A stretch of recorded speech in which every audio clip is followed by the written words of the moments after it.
तेजस्वी यादव राजनीति तो समझते हैं लेकिन कूटनीति नहीं समझते हैं।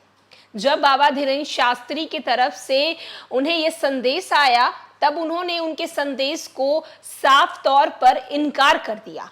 नमस्कार, मैं श्वेता और आप देख रहे हैं न्यूज फाउंडेशन। धीरेन्द्र शास्त्री की तरफ से बिहार के डिप्टी सीएम तेजस्वी यादव को संदेश जाता है, जिस संदेश को बिहार के डिप्टी सीएम तेजस्वी यादव जो है नकार देते हैं।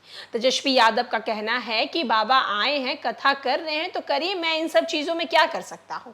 वहीं दूसरी तरफ तेजस्वी यादव के बड़े भाई तेज प्रताप यादव तो लगातार बाबा को लेकर बयानबाजी कर रहे हैं। वहीं आरजेडी और जेडीयू के कई ऐसे बड़े नेता विधायक जो हैं लगातार बाबा को लेकर बयानबाजी कर रहे हैं, जिस पर अब कहीं ना कहीं सूत्रों के हवाले से जो खबर आ रही है, ऐसा माना जा रहा है कि महागठबंधन की जो सरकार है वो अपने हिंदू वोटरों की जो पकड़ है कहीं ना कहीं धीरे न धीरे वो खोते हुई नजर आ रही है।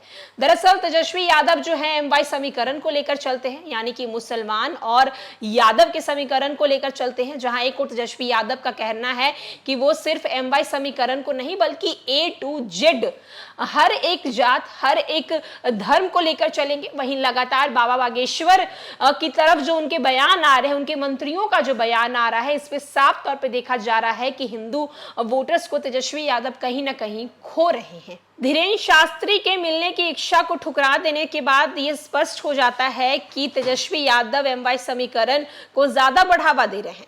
बाबा के बिहार आगमन के विरोध में तेज प्रताप यादव समेत आरजेडी के कई नेताओं ने लगातार हिंदू वोटरों का बड़ा तबाक नजर हो रहा है। नाराज हिंदू वोटरों को पटाने का तेजस्वी यादव के लिए बड़ा अवसर था। पहले से ही बीजेपी इसे हिंदू आस्था पर चोट पहुंचाने वाले आरजेडी का कदम बता रही थी। हिंदू सेंटिमेंट को भुनाने का यह बढ़िया मौका साबित होता। हालांकि तेजस्वी ने बाबा से मिलने की घोषणा कर अपने वोटर मुसलमान को खुश करने के प्रयास किया है। बंगाल और कर्नाटक के चुनाव परिणामों को देखकर ही शायद तेजस्वी के मन में न मिलने की बात आई होगी, क्योंकि उन दोनों राज्यों में मुसलमान वोटों के ध्रुवीकरण के कारण ही तृणमूल कांग्रेस और कांग्रेस ने बाजी पलट कर रख दी। बीजेपी अब इसे भुनाने की कोशिश कर रही है। आयोजकों ने बिहार के डिप्टी सीएम तेजस्वी यादव से मिलकर उनको न्योता दिया था। उन्होंने तब स्वीकृति दी या नहीं, लेकिन मुलाकात के बाद आयोजकों की ओर से यही प्रचारित किया गया है कि तेजस्वी यादव बाबा के रहते किसी भी दिन और किसी भी वक्त मिलने जा सकते हैं। ये दावा करने वाले कोई सामान्य आदमी नहीं बल्कि पूर्व आईपीएस अरविंद ठाकुर थे। इसीलिए सबको भरोसा हुआ। शाम होते होते तेजस्वी यादव ने साफ कर दिया कि उनके पास बिहार के बहुत सारे काम हैं, बाबा से मिलने के लिए उनके पास वक्त नहीं है। आयोजकों की घोषणा पर लोगों में अचानक तेजस्वी के प्रति सम्मान और श्रद्धा का भाव उमड़ने लगा था, लेकिन अचानक से ही इस भाव पर ब्रेक लग गया। धीरेन्द्र शास्त्री के पटना आगमन को लेकर बिहार की सियासत महीने भर से गर्म थी। आरजेडी के कुछ नेता हत्थे से उखड़ गए थे, जैसे कोई बड़ा दुश्मन हमला बोलने बिहार आ रहा है।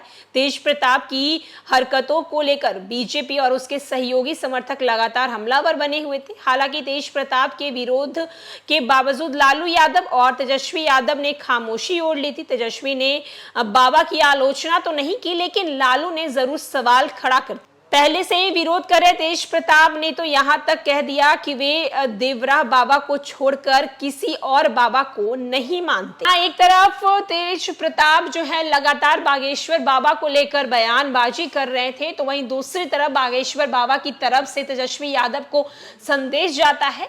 कहीं ना कहीं हिंदू वोटर्स के मन में तेजस्वी यादव के लिए श्रद्धा का भाव बढ़ता है, लेकिन अचानक से उसी शाम तेजस्वी यादव आते हैं और ये बात कह देते हैं कि उनके पास बिहार के लिए बहुत सारे काम है, बाबा से मिलने के लिए उनके पास वक्त नहीं है। वहीं लगातार बीजेपी यानी कि विरोधी जो है वो उन पे तंज कसते हुए कह रही है कि जेडीयू आरजेडी को इफ्तार पार्टी मनाने के लिए वक्त है, जालीदार टोपी पहनने के लिए वक्त है, लेकिन बाबा से मिलने के लिए वक्त नहीं है।